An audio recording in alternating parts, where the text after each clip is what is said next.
Okay, get down low.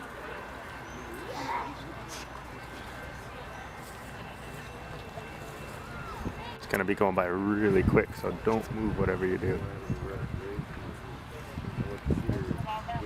Can you hear it?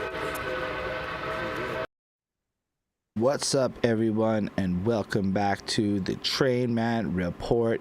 We are here with myself, Holden Stefan Roy, Alex Montagino, the Trainman himself, and our special guest tonight, Joe Ortona, which, given this man's position in life, makes me feel like we're leveling up here at the Trainman Report.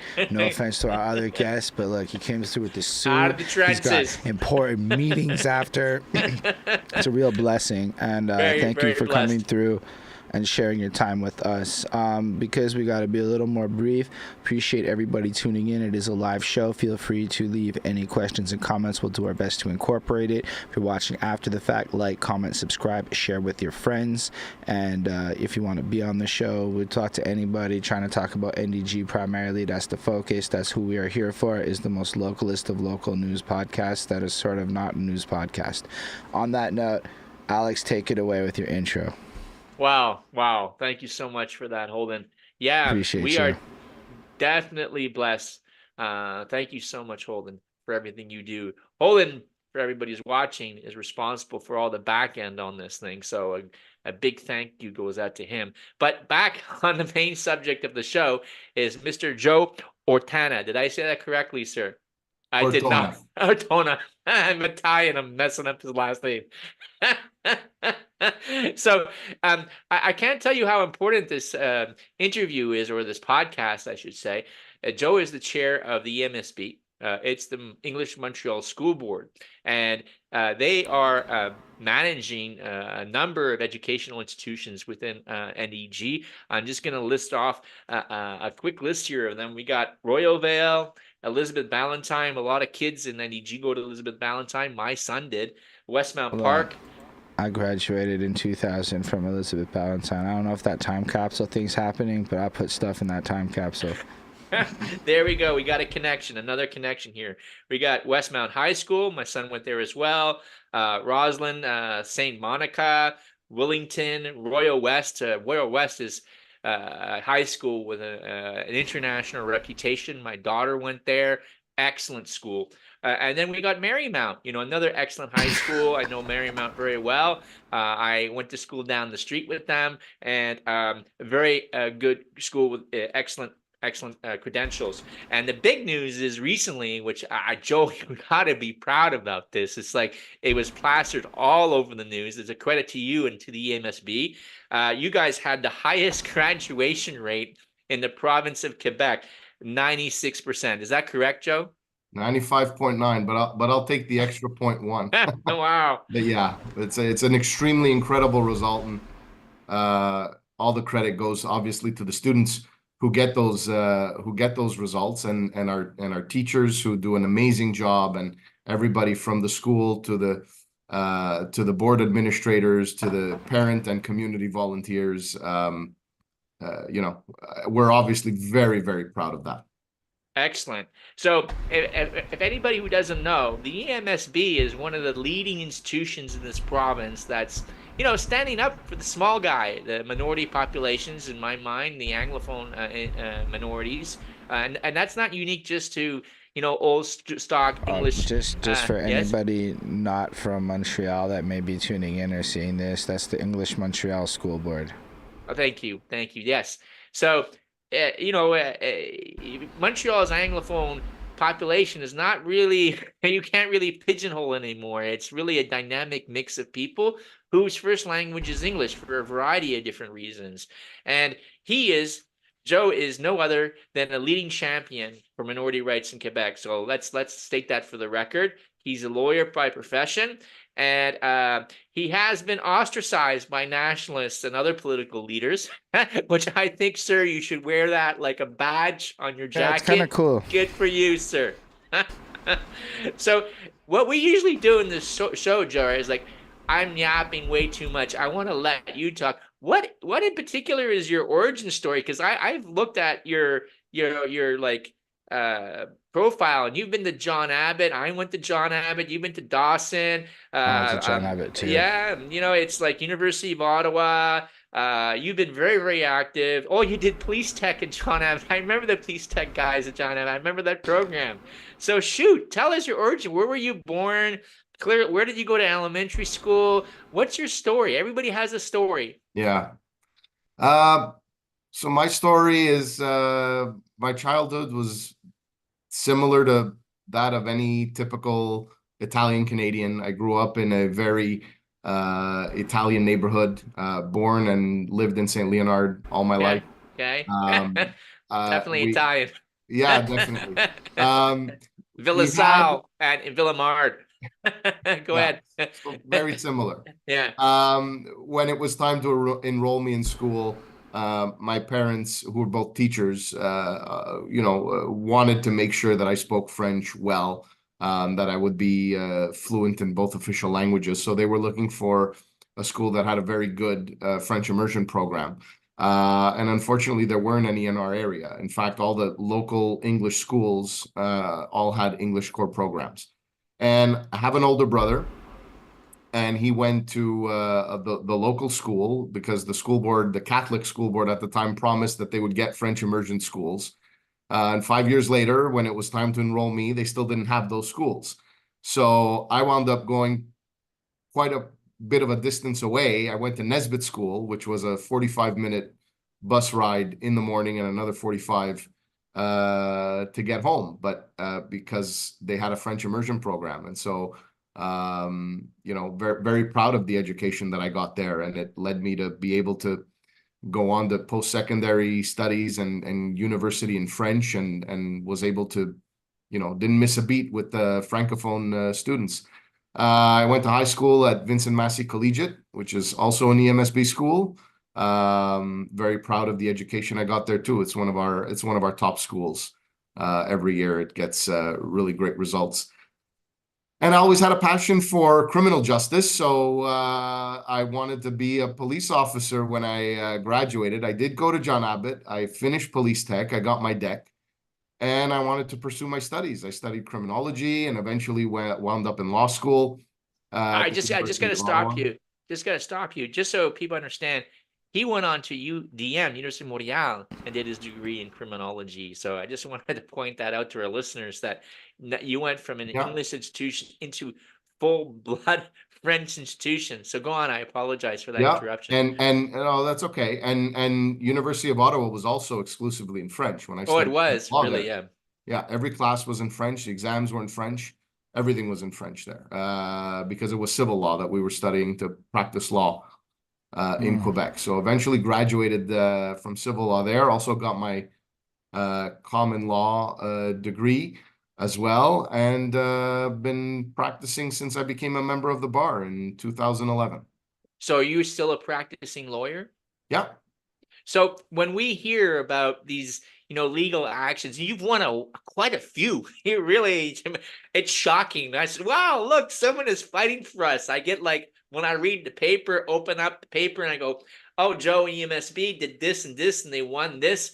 And when you go to court against the Quebec government, and as chair of the EMSB, are you directly involved in that process, or are you engaged in hiring the lawyers and kind of offloading the file onto them? How does that work? Well, for the most part, I mean, credit where credit is due. Our lawyers are fantastic. I believe that they are brilliant, and they're experts in constitutional law and in minority language educational rights, which is a perfect fit for everything that we're fighting.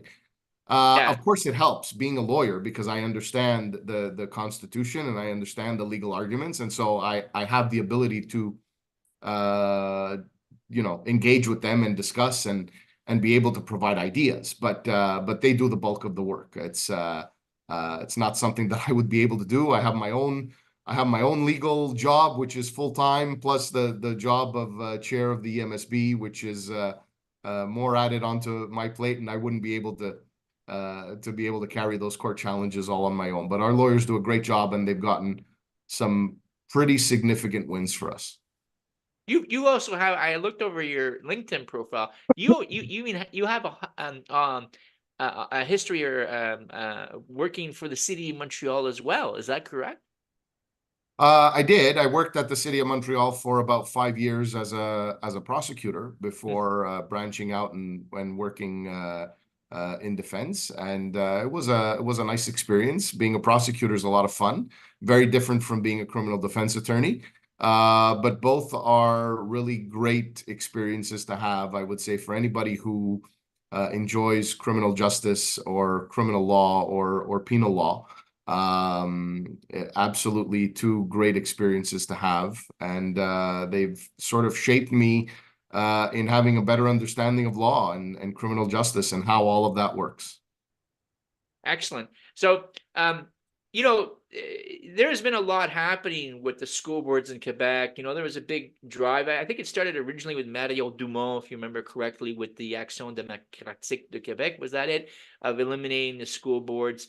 And then we got Legault in power, and he kind of like realized that to a certain degree. But you guys were able to, like, the school boards in Quebec are essentially been eliminated except for the English school boards of Quebec. Could you talk about that a little bit? Why is it that, you know, you clearly made an argument to the courts that that was unconstitutional? How did that all play out? Could you just give us like a rundown of that? Yeah. So since 1982, and good luck getting any provincial politician to ever admit this, but since 1982, education is no longer exclusive provincial jurisdiction. All right, we've all taken that history class. We learned about the British North America Act, the separation of powers. Education is a provincial right, and all of that. And it was an exclusive provincial jurisdiction for a long time. Well, we now have Section 23 in the Canadian Charter of Rights and Freedoms, which says that essentially, if I can summarize it this way, the minority community has certain exclusive management and control rights over their educational institutions. And so what that means is when it comes to private education and when it comes to French language education in Quebec, yes, the province can do whatever it wants, exclusive jurisdiction. But when it comes to public English language education, it's a shared jurisdiction between the government of Quebec and the English minority community.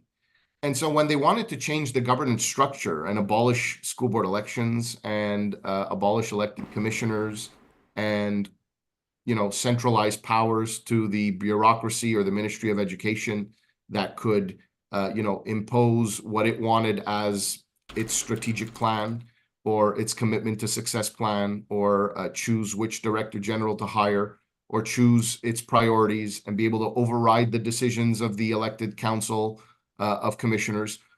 We were adamant from day one. We said it clearly. This is unconstitutional. It infringes upon our management and control rights. And the government decided to be stubborn and go ahead anyway. So we went to court. Step one, we were able to obtain an injunction. So we blocked the application of Bill 40, which was to abolish school boards. We blocked the application of Bill 40 from applying to the English network. The government appealed there. We were successful on appeal. The appeal was upheld, which an injunction upheld on appeal is somewhat of a rarity. It's happened less than like 5 times in all of Canadian history. We've made history in having done it 3 times now at the EMSB. So we're really proud of that. There's more victories we haven't gotten to them yet. Can we just drill into that a little bit? Like, I get it's just a lot of legalese, right? So you guys took the process and you went to court and you won, or Quebec took you to court at first? Or no, you took Quebec to court because they tried to impose their will on you, and then you won, and then they tried to appeal that decision, so like fight that, and then you won that. Yeah. And that's the appeal on an injunction. That's really rare that happens. Yeah, and that's an injunction because there's a high threshold for an injunction. You have to be able to demonstrate, you know, that the law causes a significant harm, that the implementation of the law would make that harm irreversible, you know, and that there's a clear and present, you know, danger of the erosion of our constitutional rights that we wouldn't be able to get back. So that would just like include stuff like how if you went to English school here, you would no longer be able to send your kids to English school. Like that's the kind of thing that would be impacted by the abolishment of the school board, is what I understand. No, it wasn't about English eligibility. The abolishment of the school boards had to do with who was going to be able to make the decisions about how our schools and our school boards would be run. And would they be run by the people that are elected by the English-speaking community, as they've been since linguistic school boards have existed? Or appointed by the government? Would they basically be, people appointed by the government or certain bureaucrats or people elected where, at one point they were talking about people going through the parents' committee, but they had to be on a governing board first, which basically disqualified, over 99% of the English-speaking community. So it was a very watered down, veiled form of governance that really was not representative of the people. That's what that whole debate was about. And so getting the injunction was step one, which was awesome, because the French school boards became service centers and we stayed school boards. And ultimately, we got a decision, however, finally on the merits, because you now have to hear the case on the merits, the constitutionality of the bill. And on virtually every argument we made, the judge sided with us. And of course, again, the government appealed. So that's going to be heard by the Court of Appeal eventually. But we got a sweeping victory that we're obviously very pleased with. Back to practical matters, ladies and gentlemen. 95.9% graduation rate, the best in the province. So that's a testimony to the effectiveness and the administrative capacity of the English Montreal School Board. And I have to say that, when I look at the political landscape, in Montreal and Quebec, and I see who are the active partners, kind of like continuing to fight for what I consider the vision of a cosmopolitan, open, tolerant Quebec. The EMSB is kind of a beacon of darkness in this, in the darkness, if I could use that expression, because I feel that, we really aren't seeing a lot of establishment or mainstream parties coming to the defense of minorities and Anglophones in the province of Quebec right now. We're like, there's a group Facebook page called The Inconvenient Truth. I feel like I'm this inconvenience to the establishment in Quebec. And, I know you ran for office in Loyola under the Coderre administration, and that kind of like blew up because, Coderre didn't want to be seen by the French press and by the Francophone population that you were some sort of antagonistic, feature of the party Assemblée Montréal. And I have the article here from CBC, and not only did Coderre blast you, he said that Quebec. He said his party, Assemblée Montréal, recognizes Quebec as a nation, and François Legros described the EMSB as radical and disconnected during a news conference. He said he was happy that Ortona, I said that right that time, right? Okay, was kicked out of Coderre's party. And I have to apologize because I was active during that period, as you know as well, Joe. And I feel a sort of shame that I didn't come to your defense in the way that I should.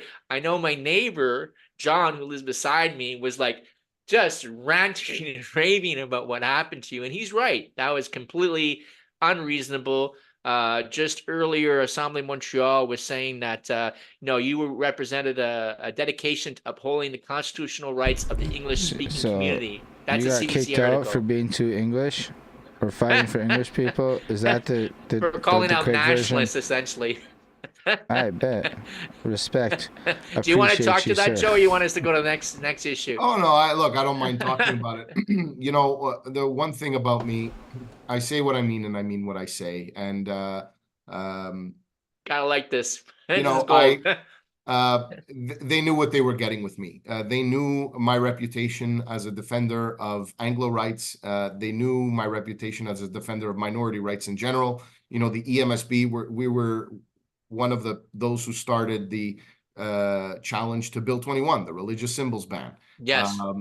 We spoke out against Bill 96. We spoke out against Bill 40 for abolishing school boards. So they knew that. And when they presented me as a candidate, they presented me as an Anglo rights defender until I defended the rights of Anglos publicly and somehow, the Bloc Québécois decided to pick it up, and it was during the federal election campaign.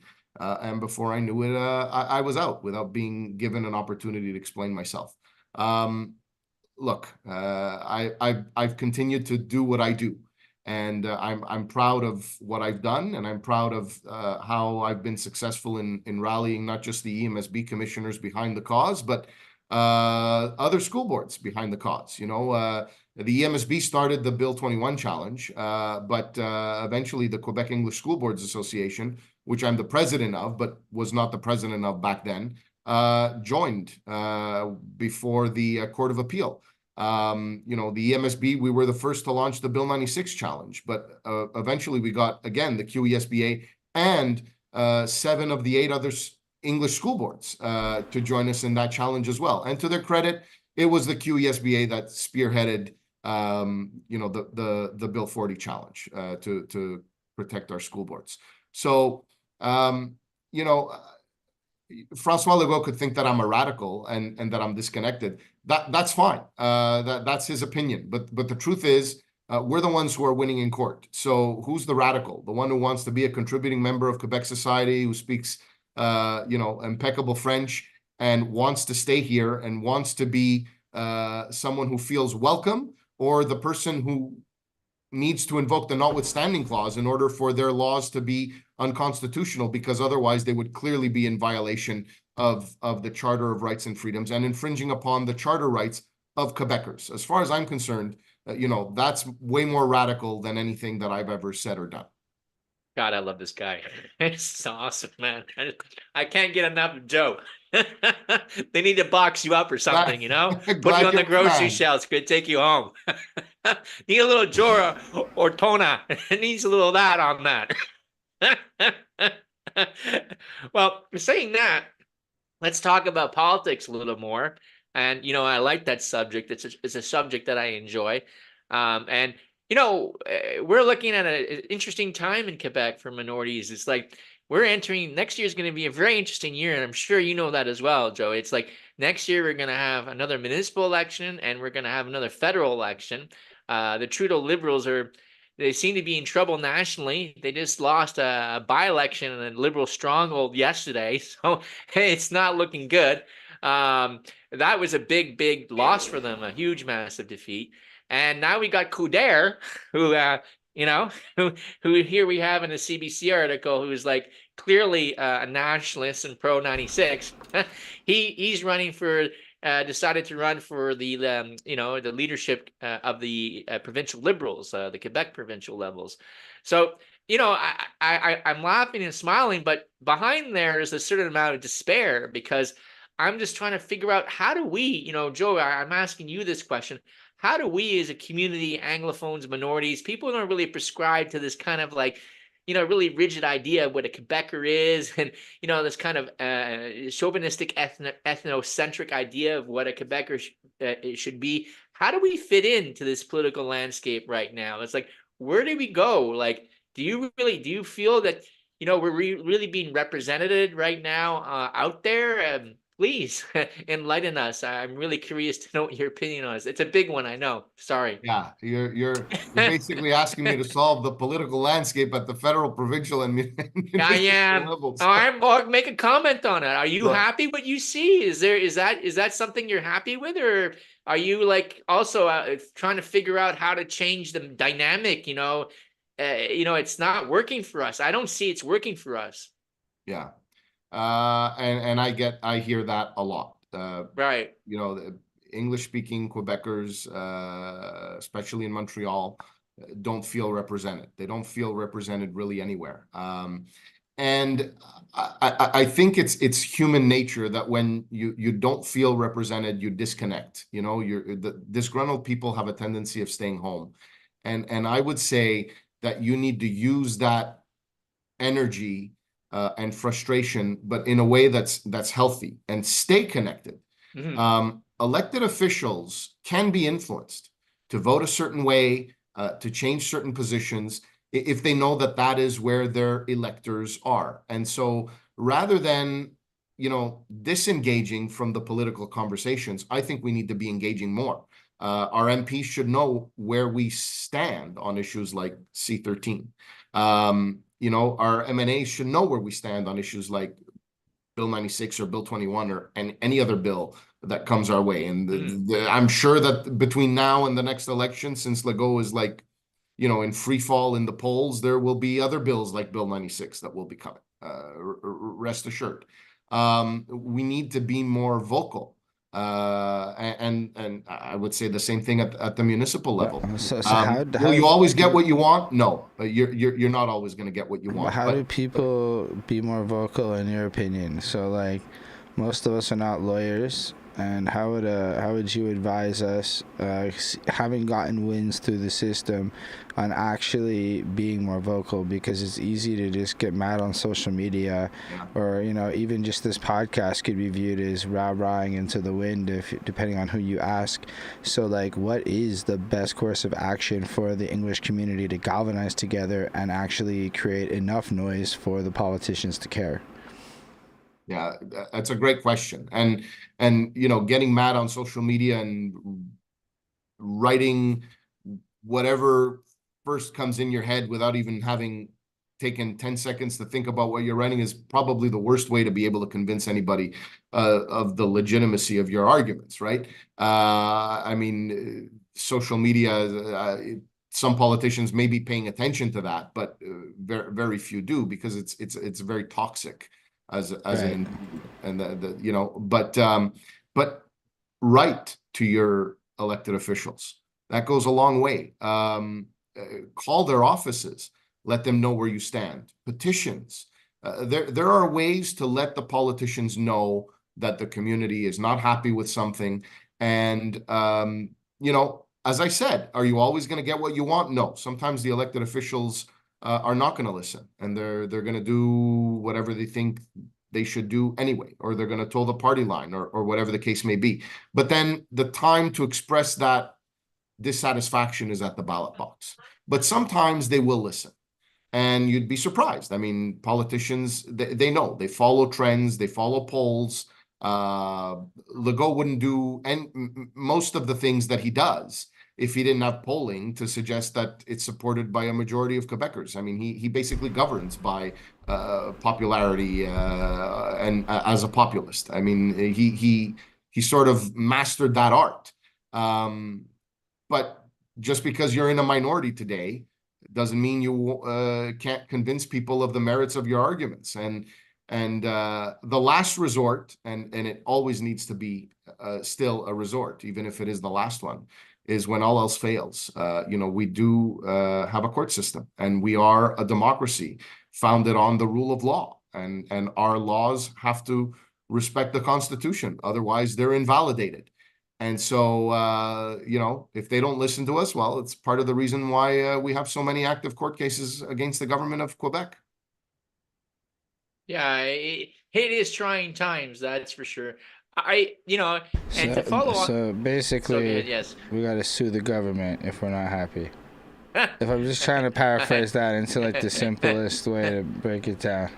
Well, look, I mean, that's not the only thing you could do. I mean, you gotta engage with the elected officials if you think that you have a possibility of being able to influence them. And sometimes it may not even be the people in government. It might be the people who are in opposition today, but could be in government in the future, and remind them of, promises that they kept and said, I brought this to your attention. You said you were going to do something about it. Well, now you're in a position to be able to do something about it, not just scream from the other side of the house, but actually affect change. You're in government, and or you're a minister, and and hold them accountable. The elected officials are accountable to the people. That's what we have. We have, that's the system that we have, the Westminster system of responsible government.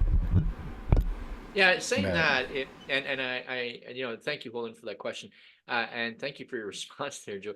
Saying that, though, like, as someone who's politically engaged, I do have a background in political science, economics, and business. Not as well-rounded educationally as you are, that's for sure, Joe. But when I'm looking out there in the political landscape, it looks pretty barren to me. Like, am I going to vote for the provincial Liberals, which have kind of played or trying to pander to the nationalists vote, and they feel that that's their path to victory.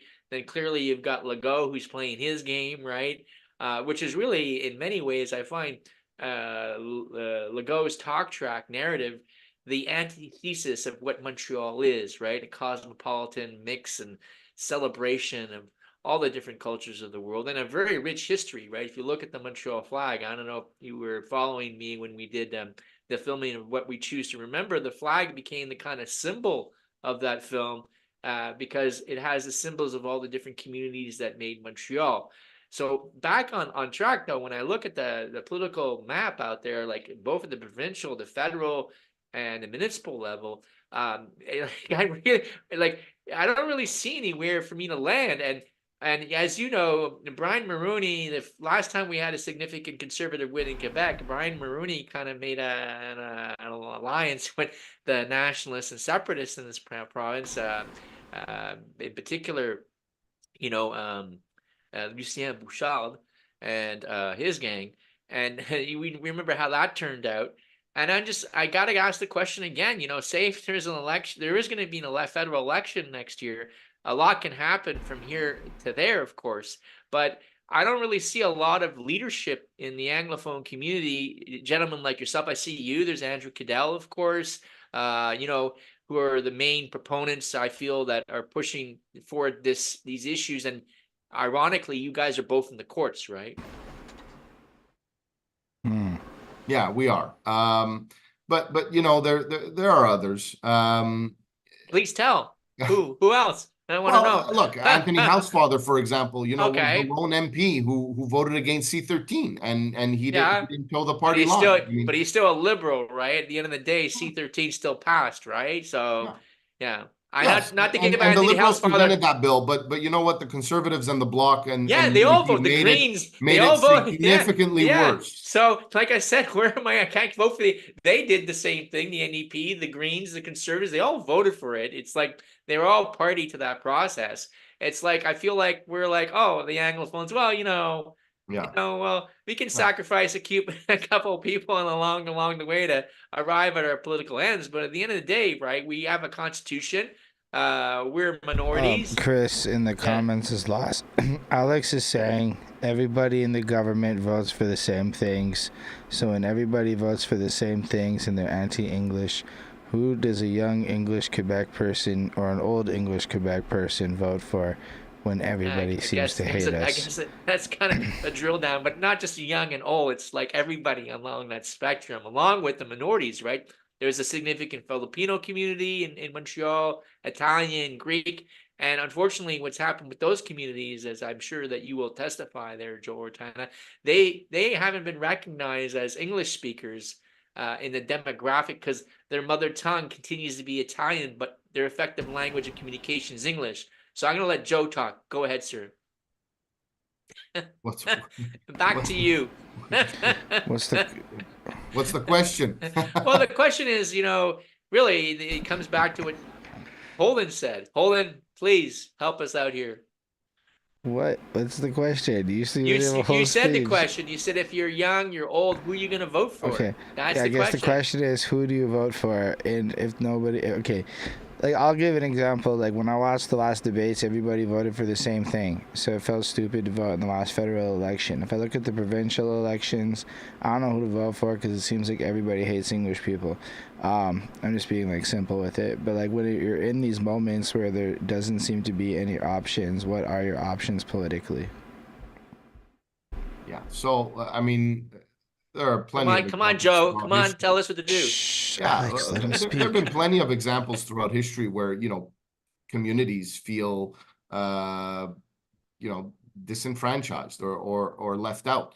The English-speaking community is also not a community that votes based on one issue. I mean, in federal elections, there's all sorts of things to consider when you cast your ballot. The party's positions on language could be one, but public security and the economy and all sorts of issues, climate change. Those are all important. The provincial level, I mean, what are the two that people talk about the most? Healthcare and education. Healthcare and education. It's the big ones. And now, affordable housing. We have a housing crisis and things like that. So, will you ever have a party that represents 100% of your views 100% of the time? No. And if that's the standard, I got news for you. You're never going to vote for anybody because you're not going to like anybody. So I guess, you may not agree with any party on the language issue. That's fine. And I understand that. But it's important to still do your homework, realize where the parties stand on all the other issues, vote for the party that is most aligned with your issues, that is best aligned with your issues. And if there are other important issues that are important to you, that the party is wrong on, that you feel the party is wrong on, engage with them and make it clear that, you think that they should change their position. And you'd be surprised. You can have an effect on some people that way. Yeah, and I agree 100%. I guess I just wanted to clarify. You, Alex, but thank you a lot, Joe, for that answer. I got to clarify though. I don't really think that the whole conversation, the political discourse right now is solely about. And the Gazette talked to this, Gazette editorial board, and there's people like Tula are talking about this. Okay, it's not uniquely. Yeah, it's not uniquely a language issue to me. It's more of a question of the cosmopolitan nature and heart and soul of what Montreal is and what that vision is going forward, right?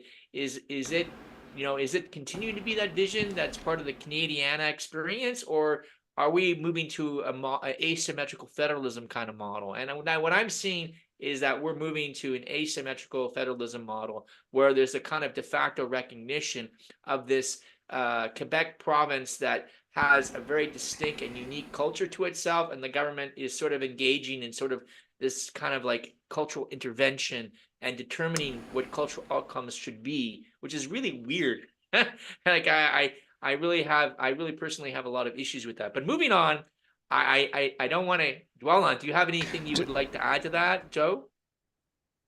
The only thing I could say is look, the CAC was really popular and they did a lot of ideas that are popular, but you know what? There was a poll that was done on Bill 21, and one of the questions that they asked people was, if the Supreme Court strikes it down as unconstitutional, would you still support Bill 21?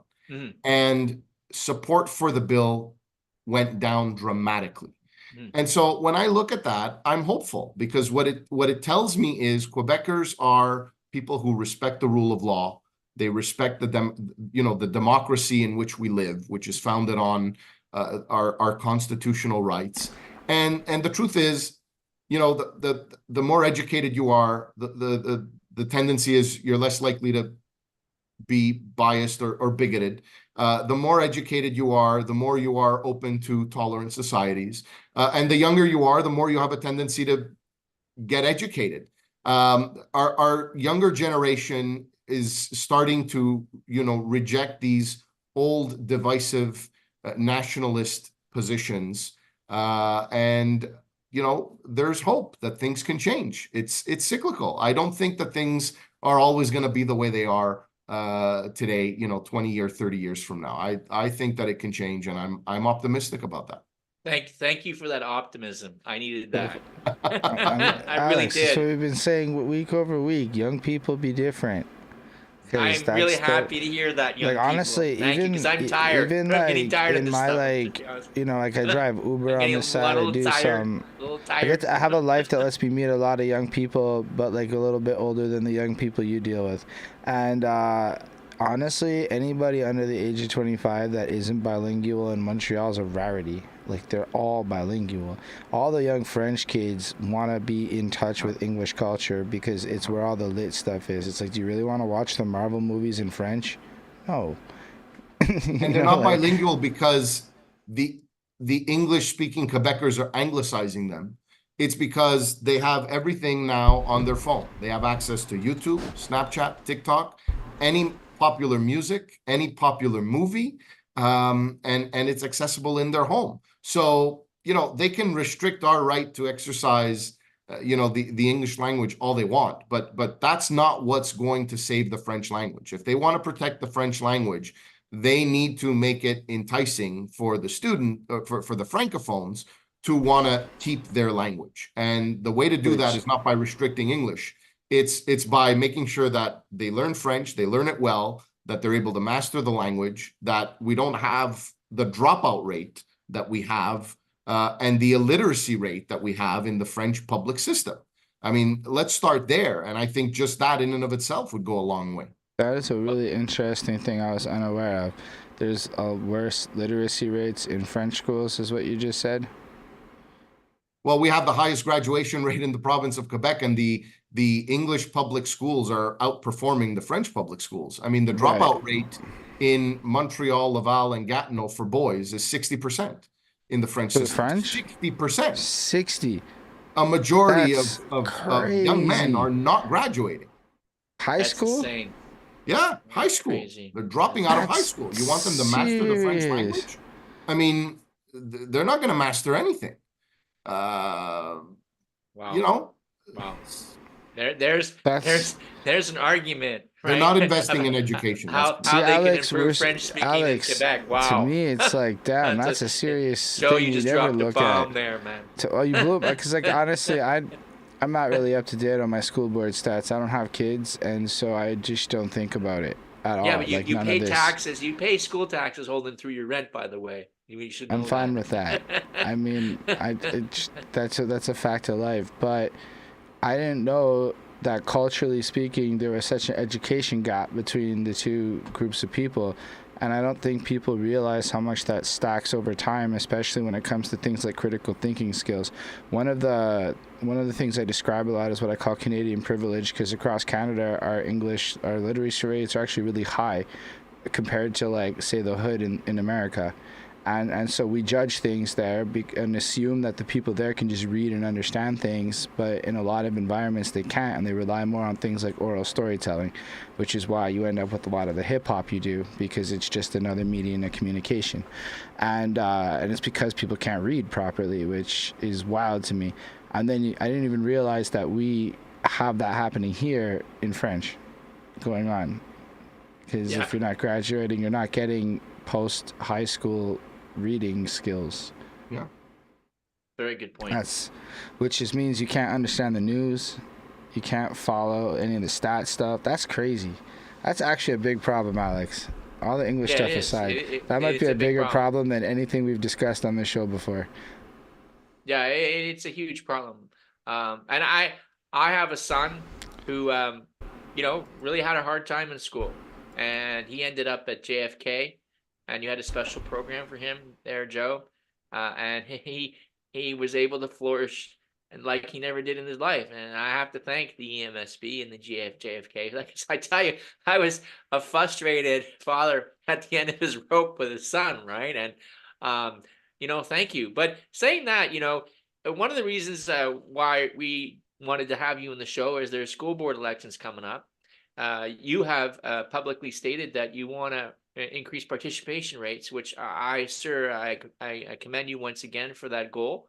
I think in order for democracy to be healthy, you need to have wide scale engagement in the population, the process, and we're not having that at the school board, municipal, and provincial level, as far as I'm concerned. Or even the federal, we're not voting.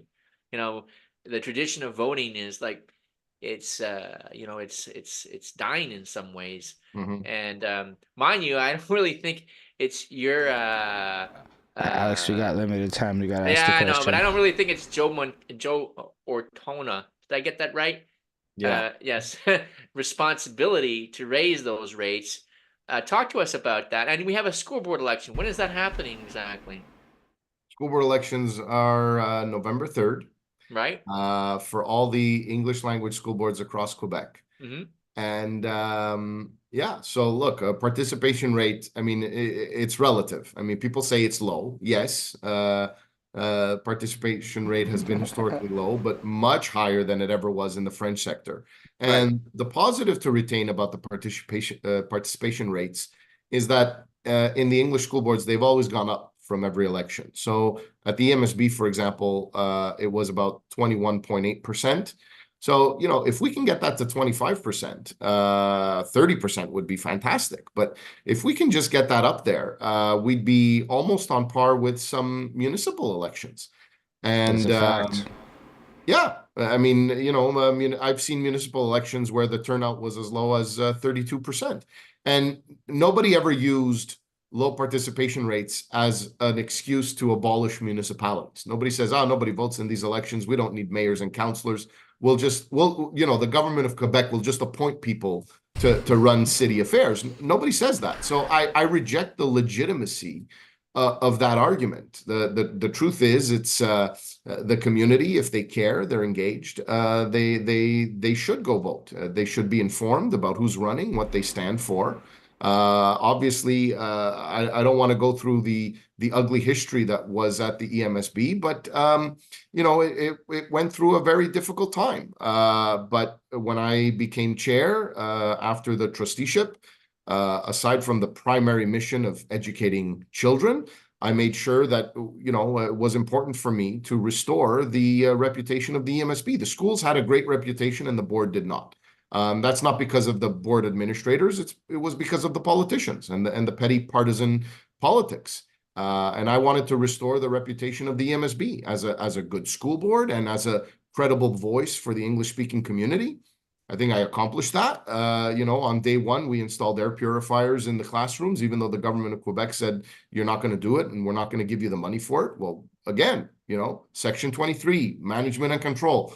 We decide where our money is spent, and we went and we did that, and we increased the spending on renovation contracts, and we increased spending on you know, in-class resources for the students and the court challenges. So you know, I think we've done overall a really good job, and the results show that. I mean, the results speak for themselves, right? 95.9%. That doesn't happen. That's a crazy high rate. It's even higher. You know why it's even higher? The government of Quebec tabulates students who move out of region or out of province, but doesn't tabulate their grades. So they're put in the same boat as the dropouts. So our success rate is actually a lot higher. Right. You know, it's almost at 100%. I mean, I wouldn't be able to give you those specific numbers. It's the government of Quebec that has them. Like, listen, 96% is a crazy number. Before Alex goes in, I have one important question. If somebody wants to go participate in this election for the EMSB, let's say I want to go run because now I have a passion for school board stuff, how do I get involved? It's actually quite similar to the way you would get involved if you wanted to run in a municipal election. You know, the information is there on the Elections Quebec website. You know, you need signatures for people to support your nomination. You can run as an independent candidate, or you could run. There are no official parties in school board elections, but you can run as an independent, or you can run on a recognized ticket. And then you know, it's up to your ability to campaign, knock on the doors, get your word out, what you stand for, get the people to support you. A lot of volunteers, phone calls, and getting out the vote on election day. All right, so Joe Ortona told me that he's got a hard stop. Yeah. 6:55 because he's got to go off to a graduation. You know, he never stops working, this guy. And I have to remind people that he is going up for re-election come November. So he's seeking out your vote. Clearly, you know, based on what we can see that's happened, there's been a lot of wins and accomplishments of the EMSB. And that's something that we all need to be proud as a community. And I hope that continues. And I want to thank you so much for you, Joe, for being who you are, standing up for the community. I am concerned that, you know, as a community, we're shrinking year after year. I want to see that, you know, there's a way for us to be, you know, equal partners in the Quebec project, if I could say that. And I see you as a person, a leader who could help us move in that direction, perfectly bilingual, accomplished. And so Saying that, I hope that, Colin and I are trying to build something here. And saying that, I hope that, you can come back in the show, maybe after a big win and show off and tell us all these great things you've done. Because I'm a big fan. And I tell you, I really wish you the best and all the success in your political career. And we need more people like you. I really sincerely believe that. Yeah. Thank you very much. Lasting notes there from you, Holden? Nah. Do you have any last words, Joe, before we sign off on the show? Look, I'm very every time I see somebody from the community who says thank you for everything you're doing, that's very humbling for me, and I always appreciate the support, and it's what motivates me to carry on. It's that I know that I have the support of the community behind us to be able to take the government to task. So I'm really proud to speak on behalf of Anglophone Quebecers for sure. That's amazing. But thank you so much for coming, Joe. Appreciate My everybody pleasure. that watched live and participates. Make sure to definitely tell your friends we exist. Like, comment, subscribe, share the episode with everyone.